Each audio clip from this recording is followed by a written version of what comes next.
ओम शांति। आज 22 सितंबर 2021 के ईश्वरीय महावाक्य एक नजर मुरली की मुख्य पॉइंट पर। आज बाबा ने कहा, इस बेहद के ड्रामा में हीरो हीरोइन का पार्ट तुम्हारा है, बाप का नहीं। बाप के पास सिर्फ पतितों को पावन बनाने का हुनर है। फिर बाबा ने कहा, ब्रह्मा के लिए प्रश्न उठाने वाले को बताओ कि जो फर्स्ट प्रिंस श्री कृष्ण है, उनके ही लास्ट जन्म में बाप आते हैं। भगवान ने इस पतित तन का आधार लिया है। सन्यासी कहते हैं शांति जंगल में मिलेगी। बाबा कहते वहाँ भी शांति नहीं मिल सकती। शांति तो तुम्हारे गले में पड़ी है। रानी के हार का मिसाल। अपने को आत्मा रियलाइज करना है, आत्मा अभिमानी बनना है। मनुष्य 84 लाख जन्म कह देते, उससे भी सेटिस्फाई नहीं होते तो कण कण में भगवान है ऐसा कह देते। भगवान कहते हैं मैं किसी मनुष्य तन में भी नहीं हूँ तो जानवर, पत्थर, ठीकर कण कण में कैसे होगा। तुमसे पूछते हैं भगवान सिर्फ एक ही ब्रह्मा में क्यों आते हैं, परंतु यह हिसाब है ना, बनी बनाई बन रही। चिंता ताकि कीजिए। कोई भी बात ऐसी देखो तो बोलो नई बात नहीं है, 5000 वर्ष पहले भी हुआ था। लड़ाई पहले लगी थी, नथिंग न्यू। कल्प वृक्ष की आयु 5000 वर्ष है। दुनिया में क्या क्या हो रहा है। कोई मून पर जाते, आग पर, पानी पर चलना सीखते, सब फालतू है। शिव क्या है वह भी नहीं जानते। दुखी मनुष्य रड़िया मारते हैं, ओ गॉड फादर। जाड़ में नए पत्ते शोभनिक होते हैं, उनको भी सतो रजो तमो से पास होना है। वैल्यू हीरो हीरोइन पार्ट की है। भगवान उवाच, तो जरूर भगवान आया था तब तो कहा होगा ना, हे बच्चों, भारत में शिव जयंती व शिवरात्रि मनाते हैं। कृष्ण को भगवान कह देने से शिव की महिमा नहीं रही है। सदगति दाता एक बाप है। बाबा बच्चों से पूछते हैं, मैं तुमको साहूकार बनाकर गया, इतने हीरे जवाहर महल सब कहाँ गया। लौकिक में बाप धर्मात्मा, बच्चा विलायत जाकर लाखों रुपया उड़ाते हैं। भक्ति मार्ग में माथा टेकते टिप्पण घिस गई है, पैसे गंवा बैठे भक्ति में। और फिर बाबा कहते भारत सोने की चिड़िया थी, दूसरे धर्म वाले लूट कर ले गए। यहाँ शरीर छोड़ने पर रोते हैं, अफसोस करते हैं। सतयुग में शादमान मनाएंगे। कोई मरा स्वर्ग गया तो मतलब नरक में था न। बाबा ने इस अश्वमेघ अविनाशी रुद्र गीता ज्ञान यज्ञ की स्थापना की है, तो अश्व इस शरीर रथ को कह देते हैं। इस राजस्व अविनाशी ज्ञान यज्ञ में अपना तन मन धन सब सफल करना है, स्वाहा करना है। फिर लास्ट में बाबा ने कहा, बीती बातों का चिंतन नहीं करना है, नथिंग न्यू। मास्टर त्रिकालदर्शी बनना है, कर्म करते कर्म बंधन मुक्त कर्मातीत बनना है। और जिनके पास हद की इच्छा की अविद्या है वही महान संपत्तिवान है। अब सुनते हैं महावाक्य को विस्तार से। मुरली का सार है, मीठे बच्चे, बेहद के ड्रामा में हीरो हीरोइन का पार्ट तुम्हारा है, बाप का नहीं। बाप के पास सिर्फ पतितों को पावन बनाने का हुनर है। प्रश्न, ब्रह्मा के चित्र को देख जो प्रश्न उठाते हैं उन्हें कौन सा राज समझाना है। उत्तर, उन्हें समझाओ कि यह आदि सो अंत वाली आत्मा है। जो फर्स्ट प्रिंस श्री कृष्ण है, उनके ही लास्ट जन्म में बाप आते हैं। यह पतित तन है, इन्हें ही पावन बनना है। यह कोई भगवान नहीं, भगवान तो एवर प्योर है, उसने इनके तन का आधार लिया है। गीत है, मुखड़ा देख ले प्राणी। ओम शांति। बाप ने बच्चों को समझाया है कि शांति के लिए कोई बाहर दर दर धक्का नहीं खाना है। जैसे अठयोगी सन्यासी समझते हैं गृहस्थ व्यवहार में रहते शांति नहीं मिल सकती, शांति जंगल में मिलती है, परंतु बाप समझाते हैं शांति वहां भी नहीं मिल सकती। इस पर एक कहानी व दृष्टांत सुनाते हैं कि रानी के गले में हार पड़ा था और ढूंढती थी बाहर। ऐसे शांति तो तुम्हारे गले में पड़ी है, बाहर कहाँ ढूंढते हो। बाप आकर समझाते हैं बच्चे, तुम आत्मा का स्वधर्म है ही शांत। ये शरीर तो तुम्हारी कर्मेंद्रिय है जिससे तुमको पाठ बजाना पड़ता है। आत्मा तो अविनाशी है, आत्मा कोई छोटी बड़ी नहीं होती है, न विनाश होती है। आत्मा पतित बनती है, इनको ही पावन बनना होता है। आत्मा को पहले किशोर शरीर मिलता है, फिर युवा वृद्ध होता है। आत्मा तो है ही एक रस। पहले पहले तो आत्मा को जानना होता है। मैं आत्मा ही बैरिस्टर आदि बनता हूँ, इसको कहा जाता है आत्मा अभिमानी भव। बाप समझाते हैं बच्चे, तुम देह अभिमानी बन पड़े हो, इसलिए अपने को शरीर समझ लेते हो। यह भूल जाते हो कि मैं आत्मा, यह मेरा शरीर है। तो अपने को रियलाइज करना है 84 जन्म भी आत्मा लेती है। अभी बाप ने समझाया है जो ब्राह्मण बने हैं वही फिर देवता बनने वाले। ऐसे भी नहीं कि सब 84 जन्म लेते हैं, कोई पहले आएगा, कोई 50-100 वर्ष बाद भी आते रहेंगे, कोई के 80-82, कोई के कितने जन्म होंगे। मनुष्य तो 84 लाख जन्म कह दे, इनसे भी सेटिस्फाई नहीं होते हैं, फिर कह देते कण कण में भगवान है। अब भगवान कहते हैं कि मैं किसी मनुष्य तन में भी नहीं हूँ, तो जानवर, पत्थर, ठीकर कण कण में कैसे होगा। बाप ने समझाया नंबर 1 ही लास्ट नंबर में तमो प्रधान बनते। मैं खुद कहता हूँ कि मैं बहुत जन्मों के अंत में साधारण तन में प्रवेश करता हूँ। जिसने पूरे 84 जन्म लिए हैं वह तो जरूर पतित होगा, पावन तो हो नहीं सकता। बाप खुद कहते हैं पहले नंबर में है श्री कृष्ण, फर्स्ट प्रिंस। श्री नारायण तो बाद में बनता है जब बड़ा होता है, वह भी 20-25 वर्ष कम हो जाते, उनके भी पूरे 84 जन्म नहीं कहेंगे। नंबर 1 है श्री कृष्ण, भल वही फिर स्वयंवर बाद नारायण बनते, परंतु हिसाब तो बच्चों को करना है ना। पूरे 84 जन्म 5000 वर्ष श्री कृष्ण के ही कहेंगे। तो बाप बैठ समझाते हैं मैं कल्प कल्प उसी ही तन में आता हूँ जिसका आदि से लेकर अंत तक पाठ है, दूसरे कोई में आ नहीं सकता हूँ। हिसाब है ना, ब्रह्मा ही पहला नंबर ठहरा, मैं और कोई में आ कैसे सकता। तुमसे बहुत लोग पूछते हैं सिर्फ एक ही ब्रह्मा में क्यों आते हैं, परंतु यह हिसाब है ना, यह समझने की बातें हैं। गाया भी हुआ है ब्रह्मा द्वारा स्थापना करते हैं, विष्णु व शंकर द्वारा स्थापना नहीं करते। यह और कोई का काम नहीं है। मनुष्य रचता और रचना को नहीं जानते हैं। यह भी ड्रामा में नोंद है, बनी बनाई बन रही, चिंता ताकि कीजिए। यह अभी की बात है, जो होनी है वही होती है, वह बदल नहीं सकती। आज जो कुछ होता है फिर 5000 वर्ष बाद होगा। बाबा ने समझाया भी था, कोई भी बात ऐसी देखो तो बोलो यह कोई नई बात नहीं, 5000 वर्ष पहले भी हुआ था, एकदम ऐसा लिख दो। फिर बलवा आकर पूछे, लिखने में कोई हर्जा नहीं है, यह लड़ाई पहले लगी थी, नथिंग न्यू। महाभारत की लड़ाई 5000 वर्ष पहले भी हुई थी। क्रिश्चियन ने भारत में आकर राज्य छीना, नथिंग न्यू। फिर कल्प बाद भी ऐसे ही होगा। यह वर्ल्ड की हिस्ट्री, ज्योग्राफी रिपीट होती रहती है। अब फिर से आदि सनातन देवी देवता धर्म की स्थापना हो रही है।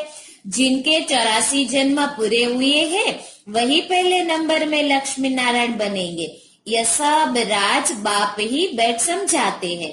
बाप कहते हैं मैं मनुष्य सृष्टि का बीज रूप हूँ। इनको उल्टा झाड़ कहा जाता है। इस कल्प वृक्ष की आयु 5000 वर्ष है। स्वस्तिका में 4 भाग एक जैसे देखेंगे। युग भी इक्वल है, उसमें फर्क नहीं पड़ता। बाप समझाते हैं कि देखो दुनिया में तो क्या क्या हो रहा है। कोई मुन में जाते, कोई आग पर, कोई पानी पर चलना सीखते हैं। यह सब है फालतू, इससे कोई भी फायदा नहीं। मनुष्य पावन बन मुक्ति जीवन मुक्ति में तो जा नहीं सकते। कुछ भी करे परंतु वापिस घर जा नहीं सकते। आत्मा को अपना घर और बाप का घर भूल गया है। आत्मा अपने को ही भूल देहाभिमानी बन पड़ी है। फिर मंदिरों में जाकर महिमा गाते हैं, आप सर्वगुण संपन्न, हम नीच पापी है। अपनी ग्लानि करते हैं। बाप तो कभी पुजारी नहीं बनते। अच्छा, फिर सेकंड नंबर में कहेंगे शंकर भी एवर प्योर है, वह भी पुजारी नहीं बनते। उनका पार्ट ही यहाँ नहीं है। इस स्टेज पर पार्ट है ब्रह्मा और विष्णु का। ब्रह्मा और विष्णु का क्या क्या पार्ट है यह दुनिया में किसी को भी पता नहीं है। त्रिमूर्ति ब्रह्मा के देते हैं, अर्थ कुछ भी नहीं समझते। यह भी गाते हैं ब्रह्मा द्वारा स्थापना, कौन करते हैं उनका चित्र ही नहीं। मुख से कहते हैं परंतु वह कहाँ है, शिव क्या चीज है वह भी नहीं जानते। आत्मा के लिए कहते हैं भ्रकुटी के बीच चमकता है अजब सितारा। मैं आत्मा अविनाशी हूँ, शरीर विनाशी है। कितने शरीर लेते कुछ भी पता नहीं। मनुष्य कितने दुखी है, रड़िया मारते रहते हैं, ओ गॉड फादर। जब से दुख शुरू हुआ है पुकारते आए हैं। यह भी समझाया गया है। भारत में जब रावण राज्य शुरू होता है तो ऐसे नहीं और धर्मों में भी रावण राज्य हो गया।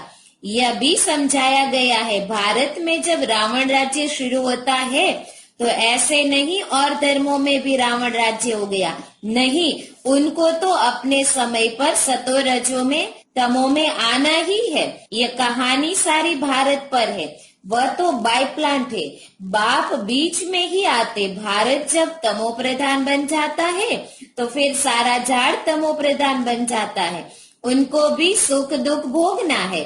झाड़ में नए नए पत्ते निकलते हैं, वह बड़े शोभनिक होते हैं। नयों को फिर सतो रजो तमो में जरूर आना है। पिछाड़ी में जो आते हैं उनका कुछ मान रहता है। एक जन्म में भी सतो रजो तमो से पास कर सकते, परंतु उनकी कोई वैल्यू नहीं रहती। वैल्यू तो उनकी है जो हीरो हीरोइन का पार्ट बजाते। ऐसे नहीं कहेंगे कि बाबा ही हीरो हीरोइन का पार्ट बजाते हैं। बाबा के लिए नहीं कह सकते, वह तो आकर पतितों को पावन बनाते, खुद पतित नहीं बनते हैं। तुम पतित से पावन बनने की मेहनत करते हो। श्रीमत पर राजयोग से ही राज्य लिया था, अभी तुम फिर से ले रहे हो। बाबा कहते हैं मैं तो राज्य नहीं करता हूँ, तुमको राजाओं का राजा बनाता हूँ। अब दुनिया में मनुष्य कहते तो बहुत है। भगवान वाच मैं तुमको राजाओं का राजा बनाता हूँ, परंतु उनका अर्थ न खुद समझते न किसी को समझा सकते हैं। भगवान वाच तो जरूर भगवान आया था तब तो कहा होगा ना। हे बच्चों, भारत में ही शिव जयंती शिवरात्रि मनाते हैं। बाप आते भी भारत खंड में। भारत ही अविनाशी खंड है, उनकी महिमा बहुत भारी है। जैसे बाप की महिमा अपरम अपार है, वैसे भारत की महिमा भी अपरम अपार है। भारत में ही परमपिता परमात्मा आकर सब मनुष्य मात्र की सद्गति करते हैं, सबको सुख देते हैं। उनका बर्थ प्लेस भारत है। भारत ही प्राचीन देश है। भगवान राजयोग सिखलाने भारत में ही आया था, परंतु कृष्ण को भगवान कह देने से उनकी महिमा नहीं रही है। भगवान तो है ही एक, उनको ही सतगुरु कहा जाता है। बाकी गुरु तो ढेर है। कोई धंधा सिखलाने वाले को भी गुरु कह देते हैं। आजकल तो सबको अवतार मान लेते हैं, कुछ भी समझते नहीं।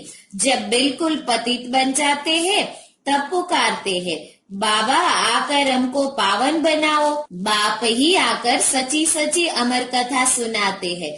अब तुम्हारी बुद्धि में है कि हम 84 जन्मों में कैसे आते हैं। पहले अच्छा जन्म, फिर उतरते आएंगे। दुनिया की भी उतरती कला होती है। मनुष्यों की बुद्धि सतो रजो तमो बनती है। सतयुग से फिर थोड़ी थोड़ी उतरती कला शुरू हो जाती है। चढ़ती कला तेरे भाने सर्व का भला। सर्व का सदगति दाता तो एक बाप है ना। वो गुरु लोग तो सिर्फ शास्त्र सुनाते हैं, सुनते सुनते गिरते ही आए हैं। बेहद का बाप आकर बच्चों से पूछते हैं, मैं तुमको इतना साहूकार बनाकर गया, इतने हीरे जवाहरों के महल देकर गया, वह सब कहाँ गए? लौकिक बाप बच्चों को पैसे देते हैं, लेकिन बच्चे पैसा बर्बाद कर देते हैं तो बाप बुलाकर पूछते हैं, तुमने इतना पैसा कहाँ बर्बाद किया? बच्चों के पास पैसे होने से उड़ाते बहुत है। बाप धर्मात्मा है, बच्चे विलायत में जाकर लाखों रुपये उड़ाते हैं। बाप कुछ कर नहीं सकता। बाप फारकती भी नहीं दे सकते, क्योंकि दादे की मिल्कत है, परंतु अंदर जलते रहते हैं। बाप के मर जाने के बाद कोई कोई तो ऐसे गंदे बच्चे होते हैं, 12 मास में सारी मिल्कत उड़ा देते हैं। वह हद की बात है। यह है फिर बेहद की बात। बेहद का बाप कहते हैं, तुम कितने धनवान थे, विश्व के मालिक थे, फिर कंगाल क्यों बने हो? इतना धन कहाँ किया? बच्चों से ही बाप पूछते हैं। भारत को इतना साहूकार बनाया, सब पैसे कहाँ गए? फिर बाप ही बैठ समझाते हैं। भक्ति मार्ग में कितना खर्चा करते हैं, शास्त्रों आदि के पिछाड़ी कितना खर्चा करते हैं। माथा भी टेकते गए, टिपड़ भी घिस गए, पैसे आदि सब कुछ गवा बैठे। यह है ड्रामा। हम तुमको साहूकार बनाते हैं, रावण तुमको कंगाल बनाते हैं। भारतवासियों को ही बाप समझाएंगे ना। भारत ही सोने की चिड़िया थी। इतना धन था जो दूसरे धर्म वाले लुट कर ले गए। ख्याल तो करो भारत क्या था। यह भी ड्रामा बना हुआ है। भारत ही हेवन, भारत ही हेल, अभी है नर्क। इसलिए बाबा ने सीढ़ी भी ऐसी बनवाई है जो कोई भी समझे हम पतित है। छोटे छोटे बच्चों को भी चित्र पर समझाया जाता है ना। नक्शे बिगर बच्चे क्या समझे। बाप ही आकर पतित से पावन बनने की सहज युक्ति बताते। सहज से सहज भी है, डिफिकल्ट से डिफिकल्ट भी है। सतयुग में देही अभिमानी रहते हैं। आत्मा समझती है अब शरीर बड़ा हुआ है, यह पुराना चोला छोड़ दूसरा लेना है। जैसे साक्षात्कार हो जाता है, अब जाकर बच्चा बनना है। पुरानी खल छोड़ देते हैं। यहाँ कोई मरता है तो रोते भी है, बैंड बाजा भी ले जाते। सतयुग में तो खुशी से एक शरीर छोड़ दूसरा लेते हैं तो शादमाना मनाते हैं। यहाँ कितना अफसोस करते हैं। कोई मरता है तो कहते हैं स्वर्ग पधारा, तो इसका मतलब नरक में था ना। अभी तुम पुरुषार्थ कर रहे हो स्वर्गवासी बनने के लिए। बाप तुमको स्वर्गवासी बनाते हैं। बाप आते ही है जीवन मुक्ति देने, रावण के बंधन से छुड़ाए जीवन मुक्त करते हैं। बाप कहते हैं मैं कल्प पहले मुआफिक आकर राजयोग सिखलाता हूँ। कल्प कल्प ब्रह्मा के ही तन में आता हूँ। तुमको ब्राह्मण जरूर बनना है। यज्ञ में ब्राह्मण तो जरूर चाहिए ना। यह है राजस्व अश्वमेघ अविनाशी ज्ञान यज्ञ। इस रथ को स्वाहा करना है। अश्व इस रथ को कहा जाता है। राजस्व स्वराज्य के लिए यह सब अश्व इसमें स्वाहा होने हैं। आत्मा तो स्वाहा नहीं होगी। आत्मा ये हिसाब किताब चुकतू कर चली जाएगी। फिर नए से सबका पाठ शुरू होगा। इनको कहा जाता है हिस्ट्री ज्योग्राफी रिपीट। बाप आते ही है नई दुनिया स्थापन कर पुरानी दुनिया खलास करने। यह एक ही महाभारत लड़ाई है जो शास्त्रों में गाई हुई है। तो समझाना चाहिए इस लड़ाई से यह स्वर्ग के द्वार खुलते हैं, इसलिए इनका गायन शास्त्रों में है। अच्छा, मीठे मीठे सीखी लदे बच्चों प्रति माता पिता बाप दादा का याद प्यार और गुड मॉर्निंग। रूहानी बाप की रूहानी बच्चों को नमस्ते। हम रूहानी बच्चों की रूहानी बाप दादा को याद प्यार गुड मॉर्निंग और नमस्ते। शुक्रिया बाबा, शुक्रिया बाबा। धारणा के लिए मुख्य सार। पहला, बीती बातों का कभी भी चिंतन नहीं करना है। जो बीत गई नथिंग न्यू समझ भूल जाना है। बीती बातों का कभी भी चिंतन नहीं करना है। जो बीत गई, जो बात बीत गई नथिंग न्यू समझ भूल जाना है। दूसरा, इस राजस्व अश्वमेघ यज्ञ में अपना तन मन धन सब स्वाहा कर सफल करना है। इस अंतिम जन्म में संपूर्ण पावन बनने की मेहनत करनी है। इस राजस्व अश्वमेघ यज्ञ में अपना तन मन धन सब स्वाहा कर सफल करना है। इस अंतिम जन्म में संपूर्ण पावन बनने की मेहनत करनी है। वरदान, मास्टर त्रिकालदर्शी बन हर कर्म युक्ति युक्त करने वाले कर्म बंधन मुक्त भव। मास्टर त्रिकालदर्शी बन हर कर्म युक्ति युक्त करने वाले कर्म बंधन मुक्त भव। विस्तार, जो भी संकल्प बोल व कर्म करते हो वह मास्टर त्रिकालदर्शी बनकर करो तो कोई भी कर्म व्यर्थ व अनर्थ नहीं हो सकता। त्रिकालदर्शी अर्थात साक्षीपन की स्थिति में स्थित होकर कर्मों की गुह्य गति को जानकर इन कर्मेंद्रियों द्वारा कर्म कराओ तो कभी भी कर्म के बंधन में नहीं बंधेंगे। हर कर्म करते कर्म बंधन मुक्त कर्मातीत स्थिति का अनुभव करते रहेंगे। स्लोगन, जिनके पास हद के इच्छाओं की अविद्या है वही महान संपत्तिवान है। जिनके पास हद के इच्छाओं की अविद्या है वही महान संपत्तिवान है। ओम शांति।